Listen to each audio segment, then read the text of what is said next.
Хилэнцэн хасаанаттай хүмүүсийн ордоор сарыг харцгаая. Одоогоор хилэнцэн хасаанатыг эргэжлэгч ангараг гараг нь хилэнцэн орд дээр ирсэн байгаа. Энэ нь ангараг гараг нь өөрийн гэртээ байгаа мэт тухтай байрлал юм. Яг өөрийн ангарагын тэр энергийг яг зөв зохистойгоор илэрхийлэгдэж байгаа ч юм уу те. Яг өөрийнхөөрөө байхад таатай, дайжгүй үе болж өрнөж байна. Тэгэхээр хилэнцэн хасаанаттай хүмүүс өөрийн төрлөх онцлогоо илүү ихээр сэргээж төвлөрж байгаа. Ямар нэгэн зүйл төвлөрөөд эсвэл ямар нэгэн зүйл яг тэмцэлтэй хандж байгаа ч юм уу. Эсвэл ямар нэгэн байдлаар тийм ирч хүчтэй байгаа байж болно. Гэхдээ ангараг гараг нь хичнээн яг зөв газараа байгаа, гэртээ тухтай байгаа ч гэтлээ бас л дайны гараг учраас таны эрүүл мэнд ч юм уу эсвэл ямар нэгэн зан чанарт чинь хэтрүүлэхтэй зан чанар нэмж өгөөд эсвэл эрүүл мэнд чинь өвдгөөд гэмтэж биштэй их гээд байгаа. Эсвэл та ямар нэгэн зүйл амар автаж донтоод түүнийг хэтрүүлэн хийгээд баг зэрэг өвдөх эсвэл дархлаа муудах гэх жишээний байж болох юм. Тэгэхээр энэ сайнтай муутай байна. Юутаач хилэнцүүд үнэхээр яг энэ үед хилэнц шиг хилэнцүүд байгаа. Юу гэсэн ч үг юм те. Хилэнцүүд яг хилэнц шиг байгаа гэсэн үг юутаач. 9 сарын 22-наас хойш энэ нь эхэлсэн хилэнцийн орд руу ангараг гараг нүүсэн. За 10 сарын 7-нд бууд гараг таны орд руу нүнэ хилэнцийн орд руу. Тэгэхээр 7-оос хойш ерөнхийдөө тийм хөдөлгөөнтэй толгойгоо ажиллуулсан үйл хэрэг хийх, суралцах, мэдээлэл дамжуулах, маркетинг хийх, худалдаа намаа хийх, эсвэл ойрын аялал хийх гэх мэтлэнгээр маш их хөдөлгөөнтэй ямар нэгэн тийм оюуны үйл хэргүүдийг оюуны хөдөлмөр хийж байгаа ч юм уу, тийм хөдөлгөөнтэй яриасаг, нийтэж, уулзалт, цуглаан хийж байгаа ч юм уу, найзуудтайгаа эсвэл зааднаас цааш яваад маш хөдөлгөөнтэй завгүй өрнөн нь бууд гарагийн нөлөөнд. За тэгснэ 10 сарын 7-нд бууд гараг Плутогийн нөлөөг шууд авж ийн. Тэгэхээр энэ хугацаанд бол таны бие өвдөх, ямар нэгэн дарамт чахалт мэдрэх ч юм уу, эсвэл ямар нэгэн байдлаар ингээд нөхцөл байдалд ингээд тохируулж байхаас өөр сонголтгүй танаас хамааралгүйгээр ч юм уу те нэг хүнд хэцүү энергиуд бас мэдрэгдэж магадгүй зүгээр стрессдэх боломжтой. Тэгэхээр 7-наас 8-ны хооронд жоохон болгоомжлорой, жоохон сөрөг нөлөөнд байна шүү. 10 сарын 20-нд ангараг гараг бууд гарагтай уулзж байна. 14-нөөс 28-ны өдрүүдэд бас л будын энерги орж ирж байгаа учраас маш их суралцах, уншиж бичих, эсвэл мэдээлэлтэй харьцах, мэдээлэл түгээх гэх мэтлэнгээр ойрын аялал хийх гэх мэтлэнгээр нөлөөлж байна. Гэхдээ бууд гараг, ангараг гараг хоёр уулзсан өдөр учраас энэ нь хүмүүстэй хэл амаараа муудалцах, хэрэлдэх, үг зүрх тийм эрсдэлтэй учраас бас болгоомжлол зүгээрээ. За 10 сарын 23-наас нар хилэнц рүү нэн тэгэхээр энэ хилэнцийн улирал болно 23-наас хойш 1 сарын хугацаанд. Уулз магцаа дахиад Плутогийн нөлөөг авж ийн. Мөн адил 23-наас 26-ны өдөр ямар нэгэн дарамт чахалт мэдрэх эсвэл ямар нэгэн дагаж мөрдөхөөс өөр сонголтгүй нөхцөл байдалд орох. Эсвэл ямар нэгэн байдлаар өвдөж, гэмтэж бэртэх, ядрах, ачааллах гэх зэрэгээр нөлөөлж болж байна. Ерөнхийдөө ангараг таны асцендент дээр ирсэн байгаа учраас зовоогоо дагаа бололтой. Гэтэ хилэнцэд угаасаа ямар нэгэн зүйлийг амар хэтрүүлж хийдэг хүмүүс шүү дээ. Ерөнхий уур амьсгал нь та ямар нэгэн зүйлд автаж, донтоод би нэг заавал хийнэ. Тэгэхээр ялна, энэ чи минийх болно гэх мэтлэн тиймэрхүү тийм энергитэй байгаа боловч хитрхи автаж, донтоод ачааллаад өөрийгөө ядрах эрсдэлтэй байгаа юм аа. За 10 сарын 24 болон 28-нд бархас сад гарагийн нөлөө орж ирж байна. Тэгэхээр 21-ээс 28, 22-ноос 11 сарын 3 хүртэл ерөнхийдөө энэ хугацаанд бархас сад гарагийн нөлөө орж ирж байгаа учраас та илүү өөрийгөө ямар нэгэн зүйлд өсөж төлөвлөх боломжтой, таатай боломжуудтай, эсвэл хэрэг өвдөжсэн бол би чинь илэрших ч юм уу, ямар нэгэн байдлаар эерэг таатайгаар нөлөөлнө, эрүүл мэнд сайжрах гэх мэтлэнгээр ямар нэгэн байдлаар эерэг таатайгаар нөлөөлнө, эрүүл мэнд сайжрах эсвэл илүү өдрөг болох ч юм уу. За гэхдээ давхар санчир гарагийн нөлөөс орж ирж байгаа. Бархас сад гараг болон санчир хоёрын нөлөө хамт орж ирж байгаа учраас энэ нь жоохон сайнтай муутай гэсэн үг. 26 болон 30-ны өдрүүдийн аспектоос санчир гараг орж ирж байгаа учраас энэ нь таныг жоохон дуугаа чимээгүй, илүү хариуцлагатай, илүү том хүн шиг, илүү захирал шиг, эсвэл аав шиг, том ах шиг бүх хариуцлагыг нуруунд дээрээ өвөрсөн мэт хүн болгож магадгүй. Тэгэхээр бархас сад болон санчир гарагийн нөлөө хамт орж ирж байгаа учраас илүү хичээсэн хэрээр, илүү төвчж, тэмцсэн хэрээр та амжилттай байх боломжтой. Илүү шударгаар хөдөлмөрлөж, одоо хөлс гаргаж шударгаар хөдөлмөрлөж байж бархас сад гарагийн Аз нь танд хурж ирэх болов уу гэж бас орчуулж болох юм аа. Ерөнхийдөө холимог өнөрхтэй шүү.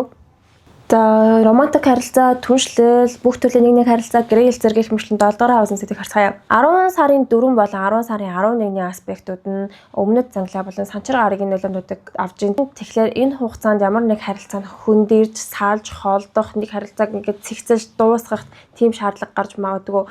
Энэ нь таны хос ээж болно, түншлэл байж болно, эсвэл таньдаг хүн чинь байж болно. 10 сарын 8-нд сугар гараг бархас сад гарагийн нөлөөг авж ийн. 5-наас 11-ний хооронд бол бархас сад гарагийн таны уулзах хүмүүсийг ихсгэх, эсвэл харилцагч нарыг ихсгэх, эсвэл ямар нэгэн дайггүй хүнтэй уулзрах ч юм уу тэрэн дайггүй боломжийн азтай танд ашигтай хүн бас байж болно. Санчир бархас сад гараг өмнөд заглагийн бүх нөлөөнүүд хамтдаа орж ирж байгаа учраас энэ ямар нэгэн харилцаанд дуусаад ямар нэгэн шинэ харилцаа эхлүүлээд нэг хаалга хагдаад нэг шинэ хаалга нэгж байгаа мэтээр ойлгож болох юм аа. За 10 сарын 14-нд сугар гарыг 70,000 гарагтай эсрэгцэн 14-наас 15-ны хооронд чухал гэрээ хэлцээр хийх хэрэггүй. Учир нь энэ үед жоохон манадсан уур амьсгалтай байх болно харилцаа холбооны хүрээнд. Энэ үед сайн мэдхгүй хүнд шууд итгэж болохгүй. Сайн ажиглах цагийг өртөө олгоорой. Эсвэл энэ үед нийгэм шинж, ууд суух, арх уух, ман суурах гэх мэтлэнгээр бас нөлөөлж болох юм. Өөр тохиолдолд таны түнш чинь эсвэл таны хос чинь өвдөж им ууж эмчилгээ илгэх гэх зэргээр нөлөөлж бас болно. Нептуны нөлөө нь ерөнхийдөө бол жоохон манадсан байна. Тэгэхээр энэ үед чухал гэрээ хэлэлцээр уулзалтыг товлох нэг хэрэггүй гэж бодож байна. За 10 дугаар хаваас болох ажил мэргэжил нийгмийн харилцааны уур амьсгалыг харцгаая. 10 сарын 17-нд нар бархас сад гарагтай дөрвөлжин аспект гэсэн 13-аас 21-ний өдрүүдэд боломжийн эерэг таатай өсөлт хэлэлтүүд байж болно. Таны нэр хүнд өсөх, албан тушаал нэмэгдэх, эсвэл ямар нэгэн байдлаар мөнгө олох боломж, эсвэл ажлын өсөлт, дэвшил өрнөх боломжтой таатай үе байна. Тэгснэ 10 сарын 24-нд нар Плутотод дөрвөлжин аспект үүсгэж чинь. Тэгэхээр дэлхийн ван гарагийн нөлөө нь ажлын газрын ямар нэгэн системийг өөрчлөөд таныг жоохон дарамтлах, таныг стресстүүлэх, эсвэл таны ажлыг ихсгэж ачааллуулах гэх зэргээр нөлөөлж магадгүй. Тэгэхээр эхний аспект 13-наас 21-ний хооронд таатай. Тэгснэ 23-наас 26-ны хооронд жоохон хэцүү онцгүй үе байгаа учраас болгоомжлоорой. Эрүүл мэндэд анхаараарай. Хэтрүүлэн ажиллахаас сэргийлээрэй. За 4-р хавас болох гэр бүл оршин суудаг газар, хувийн бизнес гэх мэтлэн дотоод сайдын хүрээнд 10 сар ямар байхыг харцгаая. 10 сарын 11-нд санчир гараг сугар гарагийн нөлөөг авч байгаа. Тэгэхээр 8-аас 13-ны хооронд гэрдээ цагийг зугаатай өнгөрөх, гэрт чинь тэмдэглэлтэй үйл хэрэг тохиох, гэр бүлтэйгээ хамтдаа хоол идэж цагийг зугаатай өнгөрөөж, эсвэл гэр бүлд гэртээ ямар нэгэн гоё эд зүйл оруулж ирж чимэглэх, интерьер хийх гэх мэтлэнгээр нөлөөлж болох юм аа. Энэ нь таатай байна. За 10 сарын 26-нд санчир гараг бууд гарагтай гурвалжин аспект үүсгэн. Тэгэхээр 23-наас 29-ны хооронд гэр бүлийн гишүүдтэйгээ ярилцах, хэлэлцэх, эсвэл хамаатан садантайгаа уулзах, ярилцах, мэдээлэл дамжуулах шаардлагатай байж болно. Өөр тохиолдолд энэ оршин суудаг газрын нүүд суух үйл хэргүүдээр нөлөөлж болох юм аа. За 10 сарын 30-нд санчир гарыг ангар гарагийн нөлөөг авч тэр 24-нөөс 11 сарын 4 хүртэл гэр бүлийн асуудлууд нь жоохон хүнд хэцүү, өрсөлдөөн товар амьсгалтай, эсвэл гэрээ засварлаж чимээтэй тайван бус байх, эсвэл гэр бүлийн гишүүдтэй үйл ойлголцож муудалцаж хэрэглэх, эсвэл гэр бүлийн гишүүд чинь хоорондоо муудалцаж гэр бүлийн уур амьсгал жоохон дайн даажинтай байх эрсдэлтэй юм аа. Өөр тохиолдолд ангар гарагийн нөлөө нийт зүйлс эвдрэх, асуудлуудыг шийдвэрлэх, засварлах гэх мэтлэнгээр нөлөөлж болно. За 2 дугаар хаваасан сэдвийг харцгаая. 2 дугаар хаваас нь мөнгө санхүү хувийн амжиргааны зардал, эсвэл хоол, хүнс, материалын үйл хэрэг, хувцас, хунар гэх мэтлэн бүх төрлийн материализмын тухай харцгаая. За 10 сарын 2 болон 10 сарын 24-нд бууд гарагийн нөлөө орж ирнэ. Тэгэхээр 9 сарын 29-наас 10 сарын 4, 21-ээс 28-ны хооронд мөнгөний хувьд орж гарах мөнгөний эргэлтүүд эрчимж нь. Тэгэхээр энэ үед бол 8 хийх, худалдан авалт хийх, эсвэл юм зарах, эсвэл авах гэх жишээний тэм хөдөлгөөнтэй байна. Мөнгө нь хадгалагдана гэхээс илүү.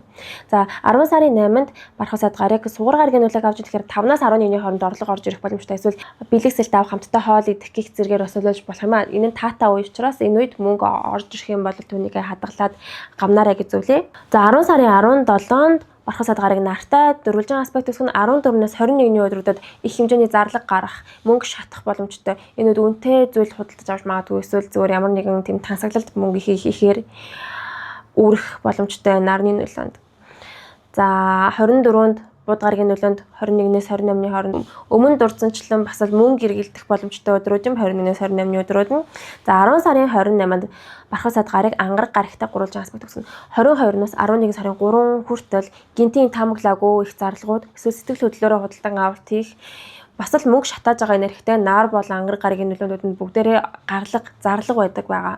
Эсвэл ямар нэгэн зүйл нь эвдрээд ч юм уу те алга болох бас эрсдэлтэй. За 10 сарын 30-нд бууд гараг Юранустай эсрэгцэж чинь тэгэхээр Тэнгэрийн ван гаригийн нөлөөнд бас л гинтийн таамаглаагууд байдлаар зарлага гарна. Эсвэл гинтийн таамаглаагүй байдлаар юм нэвдэрнэ. Эсвэл гинтийн таамаглаагүй байдлаар юмаа гээх ч юм уу те. Энэ нь эсвэл бүр сайнаар харах юм бол гинт орлого олж бас магадгүй. Гэтэ ихэвчлэн Юранысын нөлөөнд сюрприз барьдаг учраас сайнтай муутай байж болох ч гэсэн ер нь дийлэхтэй зарлага нь ихээр гаргахаар эсвэл юм нь эвдрэх гих зэргээр нөлөөлдөг учраас тийм сайн гэж бас хэлэх хэцүү байна. 5-аас 11-ний хооронд орлого орж ирэх үе, бусд үе нь сөрөг зарлагтай үе учраас 5-аас 11-ний хооронд мөнгө олох боломжтой. Тэгэхээр энэ үед хостел сайн хийгээрэй. Эсвэл яг энэ үед орж ирсэн орлогоо хамаагүй сэтгэл хөдлөлөөрөө битгий зарлагтаарай, нөөцлөөрэй гэж зөвлөе. За хэрсэлтийн тухай ярих хэрэгтэй ах. Нарны хэрсэл 9 сарын 21-нд таны 11 дугаар хаус болох охины ор дээр болсон байгаа. Тэгэхээр 11 дугаар хаусын сэдв дээр 21-ээс хойш цоош нэхлэл тавигдсан. 11 дугаар хаус нь ирээдүйд дээр суурилсан цаашдын хэтийн зорилго 20-30 жилээр ингэж харж ямар нэгэн төлөвлөгөө гаргадаг онцлогтой хаус, ирээдүйд дээр чиглэсэн үйл хэрэгүүд, эсвэл өөрийн хувийн хөгжил, юм суралцах ч юм уу те.